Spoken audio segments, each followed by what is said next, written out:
So, and about the what was it like? It was surprisingly chill, just because he's such a chill, normal dude. So you kind of more afterwards, you're like, what just happened? Like during super chill, just shooting the shit. Yeah, and then you process it later, like, holy shit, like that actually happened. Totally. All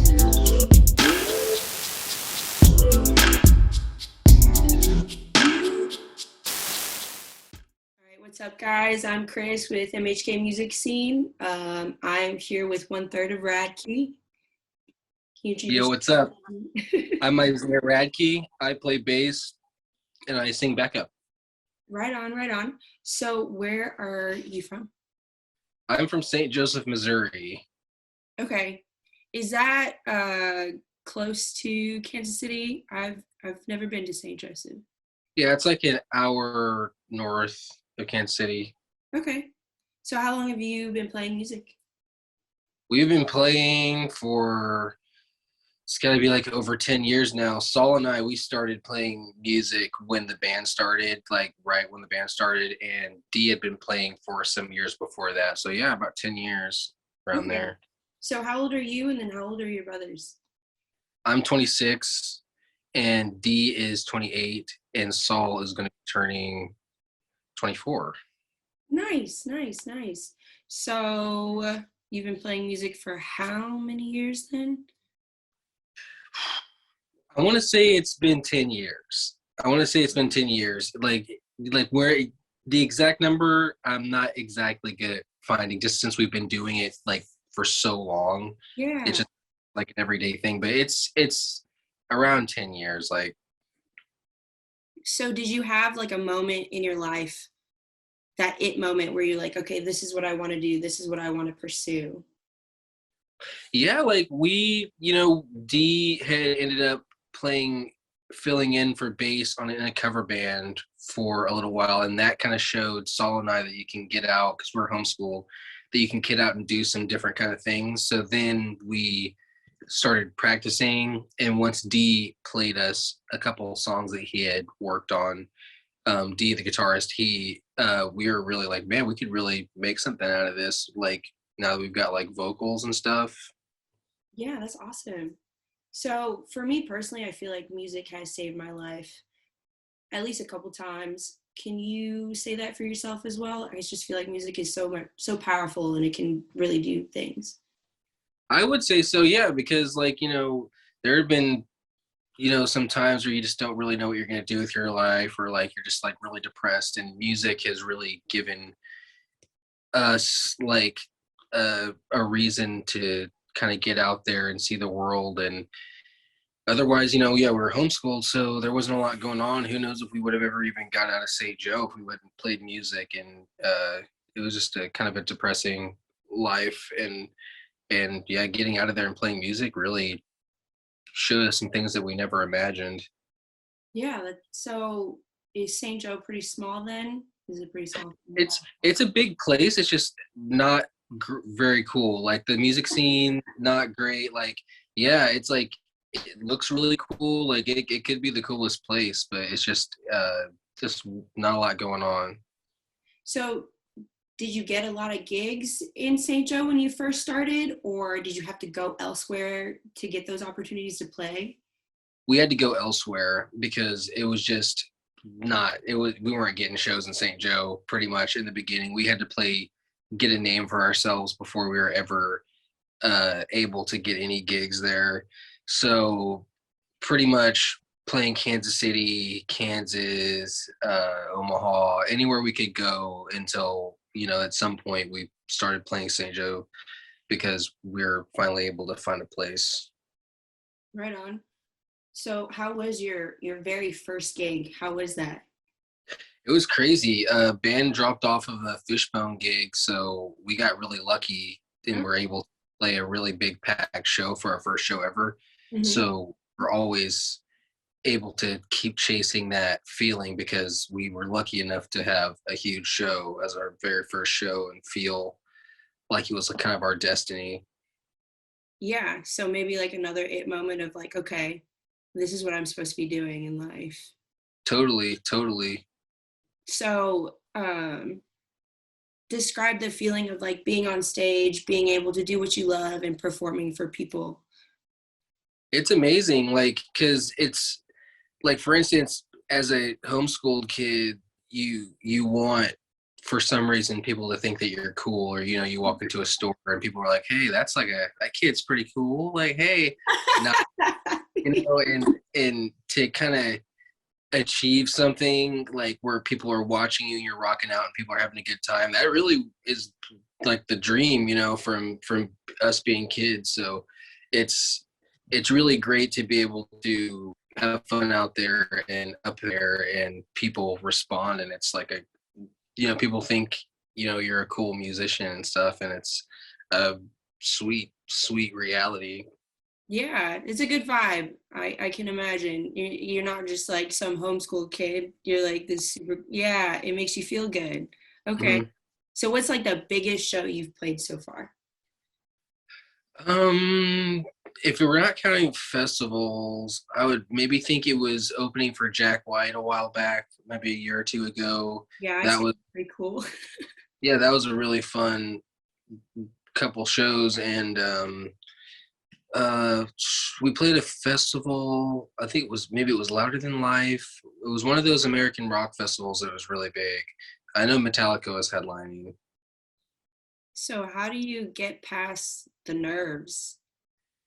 Well, it was whatever one of those shows was one of the biggest shows in America. It was one of those festivals, Louder Than Life, Rock on the Range. I don't know which one it was, but I remember seeing the amount of people and feeling kind of like the feeling of like running away, kind of like it's like, man, I want to run away actually.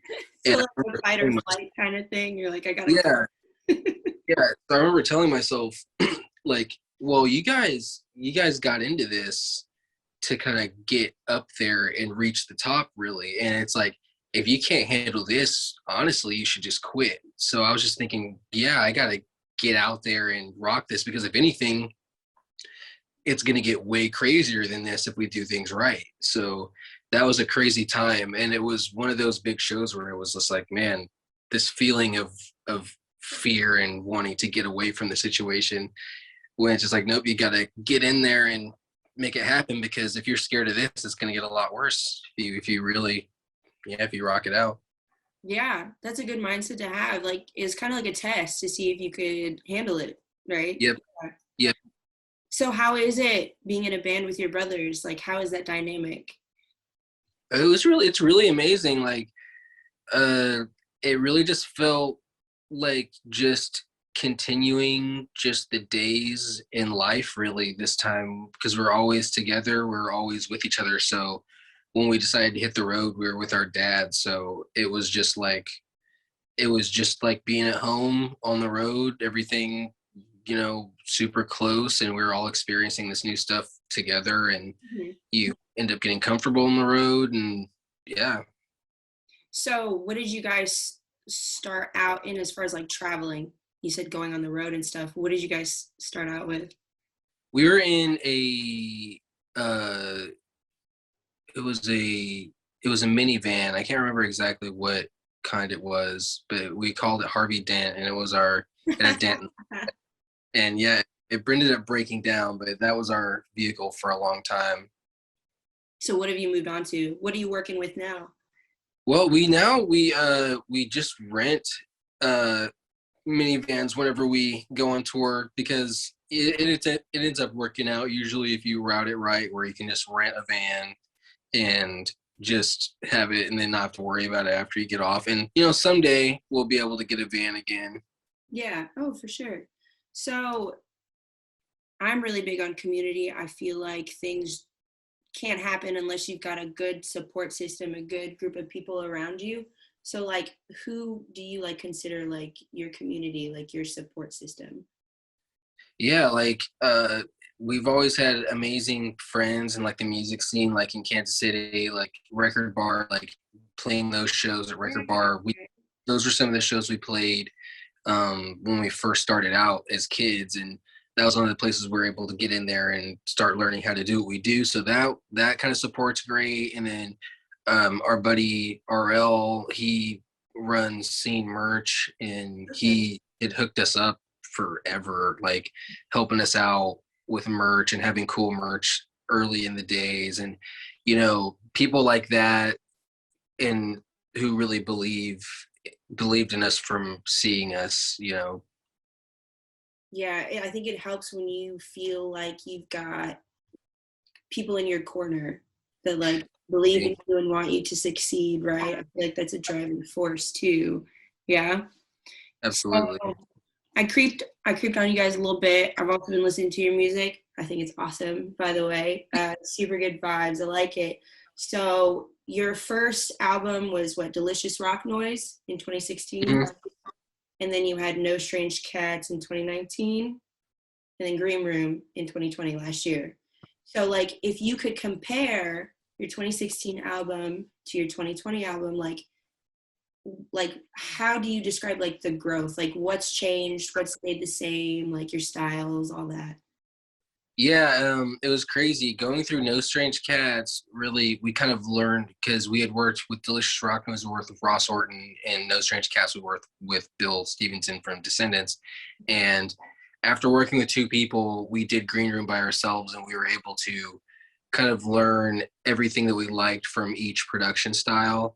So I would say that Green Room is a lot more like Delicious Rock Noise, but like a lot more fresh kind of version, uh, kind of with some of the production styles that we did with No Strange Cats, but like maybe cut in half because we wanted to do it a little more simple and just keep things a little more simple this time. Because No Strange Cats was crazy, like experiments with the band, like we were going really crazy and like some of the most catchy kind of stuff, and not going as fast and hard, just going for pretty much straight melodies and stuff. And we kind of went a little harder with this next record, but still we're trying to hit those melodic things like Bend and Judy and stuff like that.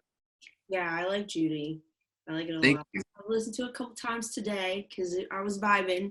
Um, but I'd say like Green Room to me was like more chill. I feel like you said, but like I really really liked it, and I feel like in 2016 you're still figuring it out, right? Like, Totally. and same with No Strange Cats, and like you said, you guys did Green Room like on your own, and you could kind of just like you said pick what you liked, kind of leave what you didn't like behind, and so I feel like this is more true to you guys. Totally. Yeah, Totally. and That's so exactly what it is. yeah. And so you have an upcoming project? Is that what you were talking about? Do you have something that you're going to release in 2021 or 2022? I mean, we're writing right now. We're not sure exactly like when we'll put the stuff out or anything, but we are really gonna be like in the studio and stuff. Like once the touring's over, we're really gonna have fun getting back into the studios because like whether we'll be doing it ourselves or with, Bill or Ross, like I don't know, like we'll see. Just depends on whoever likes the songs. Like for instance, I mean Green Room, a lot of the album were, rejects, or a lot of the songs were rejects from the No Strange Cat session. Like a good amount of them were songs that they just kind of didn't want to work on or whatever. So we're like, all right, we'll just do them ourselves. And what's really cool is that people really dig this record a lot because it's like, yeah, I mean, our fans like the stuff that we want to do more than like, for instance, a producer wants to do with us. Well, of course. I mean, your fans are your fans for a reason. And so you know what they're going to like, but obviously I think they're going to like whatever you guys, put out. They've been rocking with you for a while now. Um, and I think that I just hit a blank. Wow. Mm. But you talked about touring. So you guys are touring all summer. Is that the plan? We're gonna be doing a lot of touring. Yeah. Are you excited?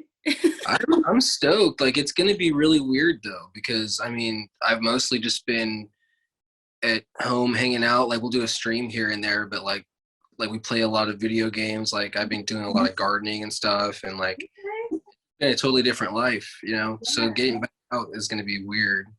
Well, I think that comes with COVID, right? Hmm. How has that been? I know COVID has obviously affected everybody, but as a musician, when you can't play live, like, have you just been working on like writing and doing all that, or like, have you guys done any That's or anything? that's what we did. We used that time as soon as some stuff opened back up. We recorded Green Room. Like we spent all that time like pre-production at home, like getting the songs ready. And we're like, okay, well, since all the touring has been canceled, we're just gonna put the record out or get the record ready because who knows when we would have been able to. So that was something we were able to take advantage of, was having actually having time because we were constantly on the road. Yeah. So I think I saw that you guys are playing Lollapalooza. Is that Yeah, okay? Is that your first time doing first Lollapalooza? time. Oh, that's exciting. Maybe kind of scary though. Yeah. Yeah, well, we did a Coachella Oh, year back, so it'll be similar, I feel like. But obviously, we'll probably I think we opened like the very, very beginning, like fucking like 6:30 or some shit at Coachella. It was terrible, but what was good was you get to say you played it. But yeah. yeah, so more nervous about this one, but It's a little bit of a bigger deal, right? Because you're not yeah, opening up for. yeah, not the breakfast picnic slot. But you got to start somewhere, right? So, Yeah, you uh, really do. yeah. So you guys have been doing this for 10 years. You've got to have some career highlights at this point, right? Yes, definitely. Like, for instance, the Jack White tour was great. That was like one of the first times we were able to feel like we were an actual, like, not baby band, like we're actually like considered like a real rock band, Yeah. and that was cool. And going to Europe for the first time was great because we did that after our first South by Southwest. We got pretty lucky and when we were kids, and we had kind of a wild ride from then, like just rocking shows and playing festivals. And uh yeah, going to Japan was crazy, playing Punk Spring, like that was a dream. Like, Yeah. yeah, wild. That has brought, it sounds like music has brought you a lot of opportunities to travel. Like, Yeah, you're throwing out Europe, you're throwing out Japan. Like, yeah, no big deal, but that's like crazy. That's really yeah, we've cool. been around. It's nuts. Like there's only a few places we haven't been at this point. And at such a young age, too, because you're 26 or 28, 26. Hmm. You've been doing this since you're like 18, Hmm. able to travel Hmm. and stuff. And how was the crowd in like Japan? Like, how? Crazy. It was huge. Like that was a big festival. It was like a two-stage festival side by side. It was crazy how it worked because you played, then the next band played, and there was a lot of people, and you got to keep your set super tight. And it was cool. We were able to go out into the audience and stuff, and it was crazy. We got some video way deep in Instagram of it, but I didn't get that far on the Instagram then. it's So, what do you think is the most important thing that you've learned from being in the music industry for so long? I've learned that you have to believe in what you're doing and love it because there's a long time of that. That's what's gonna be what you're gonna get out of it, Mhm. is is enjoying it. Because we've been through all kinds of ups and downs with the band, like kind of blowing up as kids and kind of keeping the train rolling and playing shows and booking agents and labels and all that kind of stuff. Yeah. And yeah, I just feel like I've learned that you just have to kind of keep going and just make sure you really enjoy it, because then I feel like if you compromise that, then it can get kind of lost. Like you may not even achieve the goal you've been trying to reach for so long. Yeah. So, what do you think are the cons of this music industry? I think like the loss of of original like music by like the actual band or the artist, like we've had to fight pretty hard against songwriters. Like we always wanted to write our own songs, and there's always like I feel like a lot of people can fall for like the temptation or like you go, oh, it's no big deal, it's just whatever, but it's like actually this person's going to be like writing some of the song and getting a credit on it, and like like that kind of stuff.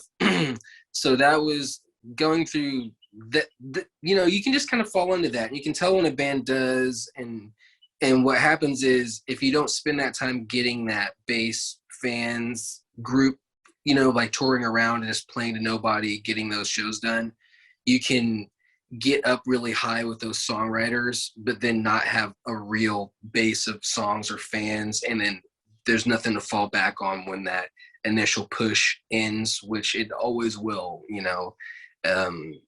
And yeah, if you don't even know how to write the songs that you're writing, and then you're out there, and then maybe you get dropped, and then it's time to write those types of songs again, and maybe you're hearing the album, it's like not so good, not so catchy, like that kind of stuff happens all the time. Oh dang. So yeah, you gotta have like a good foundation. Because like you Yep. said, at the end of the day, you guys just have yourselves. So I think yeah, it's best to just rely on yourselves and not just like rely on like the songwriters and stuff. So do all three of you guys do the songwriting? Yes. Yeah. Okay. So it's Or like like, yeah, a lot of people right there. Like Mhm. get a producer in there that you respect, and he'll have some ideas, and that's great. That's and we, man, even working with a producer was something that we had to take that step, and it really depends on the person and how they're gonna approach it. Yeah, because they're kind of putting their input, obviously, in kind of steering you guys in a direction in a way. Yeah, Yep. so you gotta make sure you get along with that guy. Yep, exactly. And always, and no big deal if like someone doesn't like a song, like just pop it in the pop it in the bank. Like it's just work on stuff that everyone's enjoying, because you always hear horror stories, like who cares if someone's doesn't want to work on your song, you know what I mean? Like just work on it yourself. Like there's always going to be something. Like I mean, I think Pharrell even gets his beats turned down every once in a while. It's like who cares? I think everybody, I don't think just because you're big that it just automatically saves you from getting rejected at all. So, like, what do you think you guys are influenced by? And, like, what did you guys grow up listening to? We grew up listening to like Nirvana, Beatles, Led Zeppelin, Ramones. Weezer's probably our favorite band. Oh my gosh. Yes. Weezer is legit. I love Weezer. Yeah, But Holly, all that stuff. I grew up listening to that too. Yeah. yeah, it's great. Like that stuff really is the best way to learn how to write songs, in our opinion. Like the way those songs are structured are so great for having a good time and getting young fans too. Like, because I mean, I want to get like little versions of me into the music, so playing like Weezer-esque kind of catchy stuff. Yeah, that's a great map for starting a rock band, Weezer. I agree. It's a good vibe. It's a good time for sure. So your dad is your manager, right? Mhm. So how is that? How's having your dad as a manager? I'm sure there's pros and cons to it. Yeah. Yeah, it's cool. Like, because we can trust him, and we've kind of just taken this journey from the beginning, him getting us that Fishbone gig. So it's all been kind of just business as usual, really. Like kind of just like, all right, dad's always driven us around, he's dad, and it really just makes sense and works that he handles the band stuff and all the stuff that that we don't want to deal with either. Yeah. Because that's your dad. You know that he cares about you guys and has your best interest in mind. So that's super comforting, I'm sure. Um, It is. yeah. So man, I keep blinking. It's so bad. That's My brain is the worst right now. I do want to ask you, what is the last song that you listened to today? it was What was it? See, your brain's just as bad as mine. It's what is that song? It's not once in my life. Once in my life, I was someone who loves me. I'm forgetting his name for some reason. I don't. Yeah, I can't remember his name either. But it's like I can play it in my head though. Yeah. Worst. Yeah, let's try to figure it out. Look it up. Yeah. I'm about to look it up right now. Go for it. That's so bad. Here we go. It is Stevie Wonder. Now I feel bad. Now I feel Yeah. that. Total brain fart there. I feel like I should have gotten it when you said that line too. Yeah. I'm sorry, Phoebe. I'm sorry. So, what is your favorite album of all time? If you could pick one. If I could pick one, it could be. I really like Maladroit by Weezer that a lot, and I think Beatles Revolver, and so those two are really big for me. Okay. But I probably might have to give it to Maladroit. Maybe that album is really awesome. I agree. It's so hard though to just pick one, right?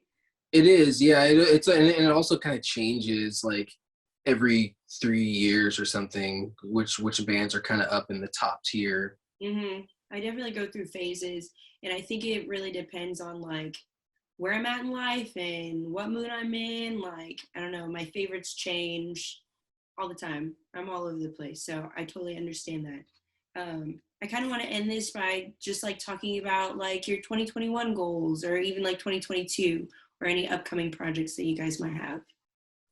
Yeah, we want our Patreon to be cool, like, because it was cool for the fans to stick around during the pandemic while we have like nothing going on. So it'll be cool to have cool stuff from the road, because we did go through some cool things. It'd be cool to have more interactive experiences, and so that is a focus. And pretty much like just touring on Green Room as much as possible, getting the word out, and then just having a really fun time recording and stuff, because those are some of the best band times, or when you're just kind of chilling out, coming up with songs and hanging out.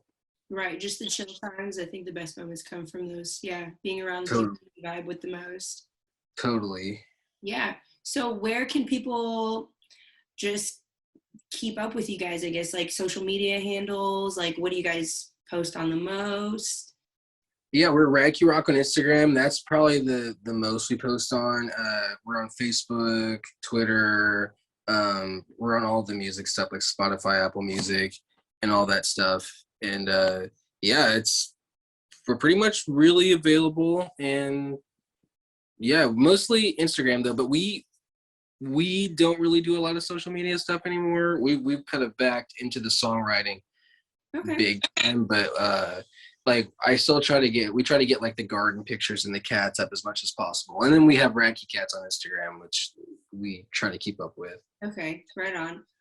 And I also want to ask you before we leave, I know that you were featured on a documentary, correct?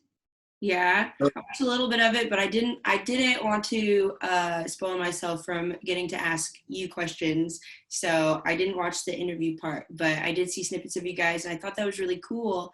And I noticed that Dave Grohl was interviewing you. Totally. How was that? I would have freaked out. Like, I don't know. I would have fangirled a little bit. It was crazy because, like we set out in our little green room, in that house on the album cover, wanting to basically do exactly what we did in that movie. Like, so getting to talk to Dave, and about what was it like, it was surprisingly chill, just because he's such a chill, normal dude. So you kind of more afterwards, you're like, what just happened? Like during super chill, just shooting the shit. Yeah, and then you process it later, like, holy shit, like that actually happened. Totally. Awesome. Did you get to pick his brain a little bit? Did he give you guys any like advice or? Yeah, like he showed us around the 606 studio. We got to see like the gear and like what it's like and the kind of stuff that you have to have once you get to that kind of level. Like just the storage and like all that kind of stuff. And then we talked a lot about like labels and music and how much you get to kind of take control of your music these days. And yeah, we got to it was really great. We got it that those are some of the times where you're in the middle of it thinking, wow, we're just talking about like the music business and stuff, just talking about music, and really, really mind blowing. Yeah. Yeah, well, I'm really happy about all the good things that have happened for you guys, and I know that it's just gonna go up from here. I'm in your corner too. I think you guys are awesome. Thank Um, you. yeah, thanks for like, I don't know, giving me your time today and letting me pick your brain a little bit. So yeah, I'm gonna do an outro real quick, and then Cool. yeah. So thanks guys for hanging with us. Once again, I'm Krys with MHK Music Scene. And if you guys want to check out our interviews or keep up with us, it's MHK Music Scene on Instagram and Snap, Twitter, our website, mhkmusicscene.com. So yeah, thank you. Appreciate you. Yes,